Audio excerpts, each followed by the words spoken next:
السلام عليكم ورحمة الله وبركاته. الحمد لله رب العالمين، وأصلي وأسلم على سيدنا محمد وعلى آله وصحبه وسلم أجمعين. رب اشرح لي صدري ويسر لي أمري واحلل عقدة من لساني يفقه قولي. ربي يسر ولا تعسر عليه. waxaan ku hormarayaa ducooyin ilaahay subxaanahu wa tacaala inteena xanuunsan meel kasta ay joogaan ilaahay caafimaad buuxa hana wada siiyo. inteena caafimaad qabta meel kasta ay joogaan ilaahu caafimaadkooda u barakee. inteena muraadka khaaska leh ilaahu muraadkooda khaaska ah u soo dedeji. ducooyin badan ayaa la soo codsadaa, intaasaan ducada ku soo koobayaa. qof walba muraad leh muraadkiisa ilaahay subxaanahu wa tacaala si degdeg ilaah ugu sahlo, ilaah u barakeeyo. allahuma aamiin. maanta casharkeena wuxuu ku saabsan yahay fasal. waxaan bilaabinaa kitaabka Abu Shujaac, laakiin intaanan bilaabin 3 su'aal oo la weydiiyey ayaa waxaan u jawaabayaa si degdeg ah oo maaragtay intaan casharada akhrinayay lagu soo qoray Facebook page-kayga. su'aal waxa waaye, xaaskaaga weyse ma kaa jabisaa? jawaabta waxa waaye maya, xaaskaaga weyse kaama jabinayso. nabiga calayhi salaatu wasalaam isagoo salaad ku jiro caaisha taabatay, rasuulka salaada kama bixin. nabiga isagoo weyse qaba caaisha dhunkaday, kadibna salaaduu galay.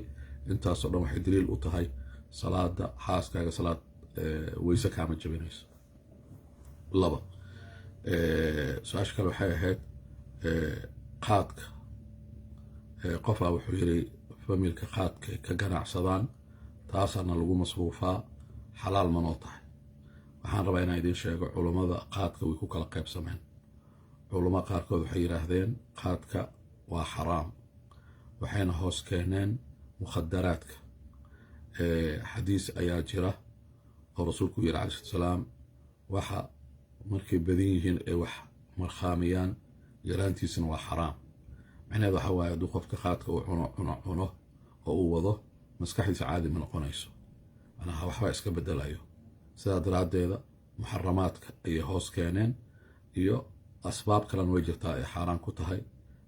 qofka caafimaadkiisa uu dhaawacaya, wixii caafimaadkaaga dhaawacayo inaad qaadato ama aad cunto ama aad cabto waa xaraam. wuxuu kaloo burburinayaa qoysaska wixii burburinaya waa xaraam. wuxuu kaloo keenayaa tabdiil, wax la yiraahdo maalka in meel qalada lagu bixiyo. nabiga calayhi salaam uu ka sheekeeyey dadka mubadiriinta ah. ilaahayna qur-aanka ayaa wuxuu yiri ikhwaanu shaytaan ayuu ku tilmaamay inay shaydaanka ay walaal yihiin. camalka shaydaanka kugu walaaleenaya camalkaas waa camal xaraam ah. maaragtay in allaha laa yuxibu almusrifiin, kuwa maalka meesha qaladka ku bixiya ilaahay ma jecla. ilaahay dadka uusan jeclayn ficilka keena ilaahay inuusan kugu jeclaanin, ficilkaas waa xaraam.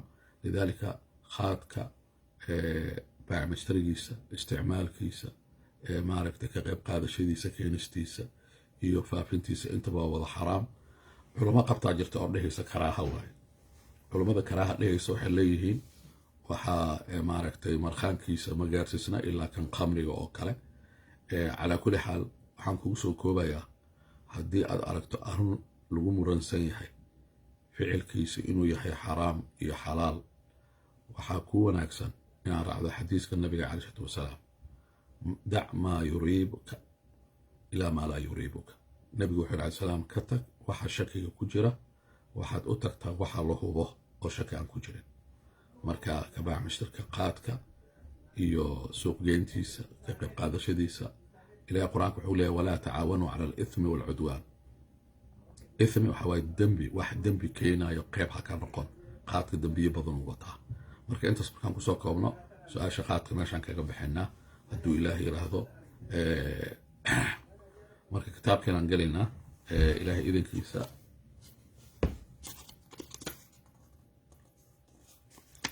kitaabka maanta waxaan akrinaynaa bejka, kitaabkay waa bejka 28. fasalkan waxa waaye fi isticmaal alawaani, weelasha kuwa wax lagu karsado, kuwa wax lagu cuno, qaadooyinka. maxaa xalaal ah in la isticmaalo, maxaa xaraam ah. walaa yajuusu. kitaabka Abu Shujaac wuxuu leeyahay fasalka ka hadlayo isticmaalka أما أديكسشدا أما وحكو عنيست أما وحكو عبست الأواني ويلش أما كوبك أحكام توضا فصل حويها في أحكامتا لحريرتا استعمالك الأواني.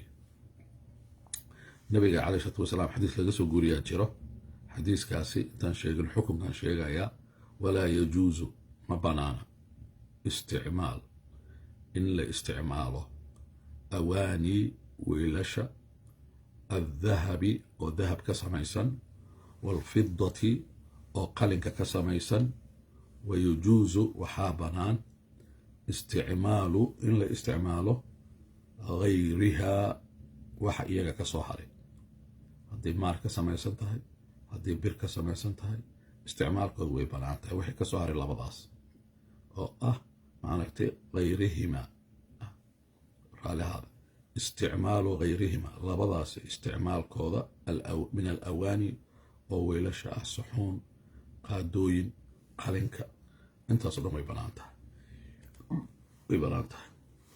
مركا حديث أياجر النبي عليه السلام والضحي لا تشربوا وحكما عبي كرتان في آنية الذهب والفضة ويلك أو ذهب كسميسان إيوه الفضة أو قلنك كسميسان وحكما عني كرتان وحكما عبي كرتان وحكما عبي كرتان وحكو حكت فيري ولا تأكلوا وحنكما عني كرتان في صحافها ويلشاسي ماركتي أو كسميسان ذهبك إيو قلنك وحكما عني كرتان رواية حاجرته أو ماركتي انتان كسير دير أو دهيسو إياغا ويلشان ذهبك waxaa la siiyey gaalada idinkan waxaa laydin siiyey isticmaalkooda maalinta qiyaamaha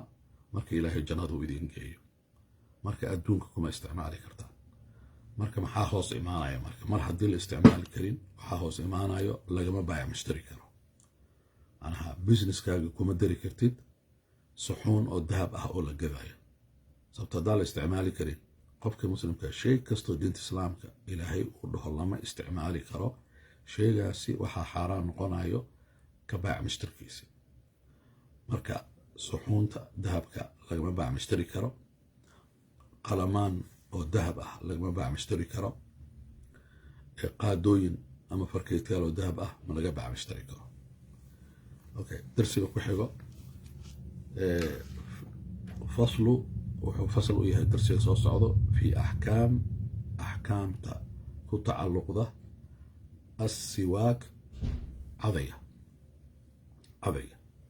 والسواك عضية أصلهان مستحب وسن في كل حال وقت كسته الشافعية وحليهن إلا بعد الزوال إلا مركة قرحضة برتمها يكترته للصائم قفك صوما أما صونك هذا سنة أما صونك هذا ماركتي واجب لكن وحين صوت جري شدين حديث لها لخلوف فم الصائم أطيب عند الله من ريح المسك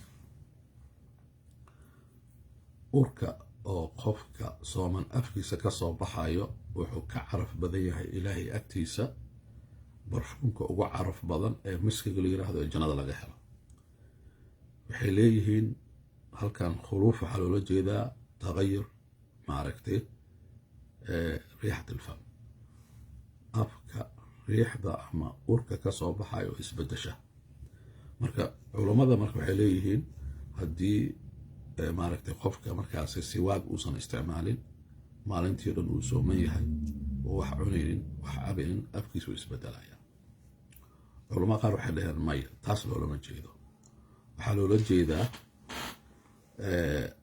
qofka markii muddo dheer saacado ah wax cunin wax cabin caloosha waxaa ka soo baxaysa ur gooni ah urtaas waa urta laga hadlayo laakiin in afka la cadaysto markasto waa maaragtay waa sunno waqti aan sunno ahayn in afka la cadaysto ma jirto oo soo aroortay. laakiin shaaficiyada ayaa waxay qabaan inaan la rumaysanaynin marka zawaalka ama qoraxda bartamaha ay ka tagto.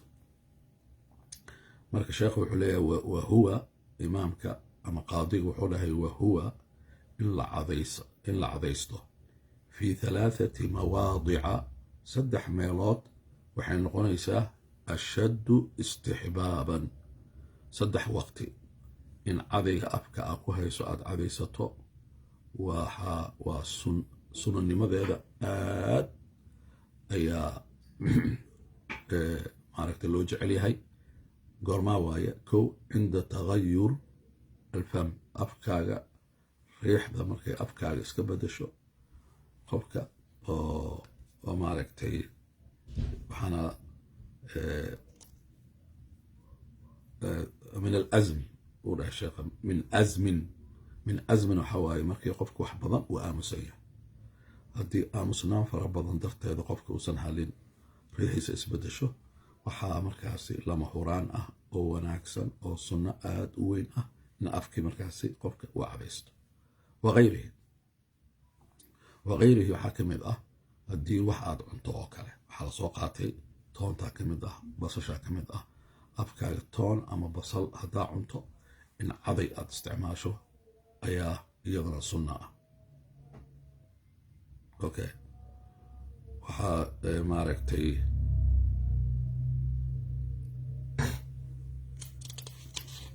waa la adimay laakiin waa dhamaystirayna insha allah. midda labaad waxa waaye waa cinda alistayqaadi min annawmi, hurdada markaad ka soo kacdo in aad cadaysato iyadana waa sunno aad loo jecel yahay.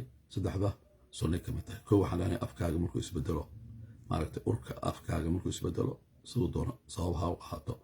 midda kalena waxaa waaye markaa hurdo ka soo kacdo qofka muslimka ah afka inuu cadaysato waa sunno aad u sarayso.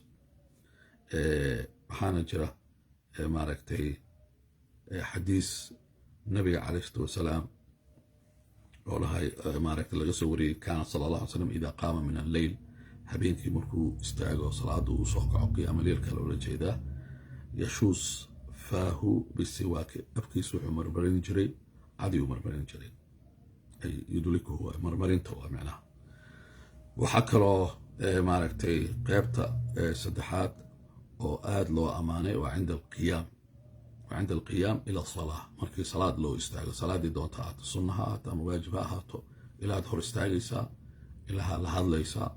qofka markuu ilaah hor istaagayo ilaahay uu la hadlayo sida ugu quruxda badan labiskiisa inuu ahaado, muuqaalkiisa inuu ahaado, carabkiisa ama afkiisa inuu ahaado. ilan qur-aankaad akhrinaysaa, kalaamullah waaye, wax la akhriyo waxa ugu wanaagsan marka afkaaga oo caraf badan oo aad soo cadaysatay ayaa ku wanaagsan. meeshaan ku joojinayna hadduu ilaah yiraahdo usbuuc soo socdo waxaan ka hadlaynaa furuud alwuduu iyo sunantiisa.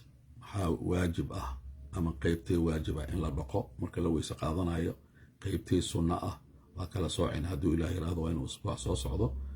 والسلام عليكم ورحمة الله وبركاته.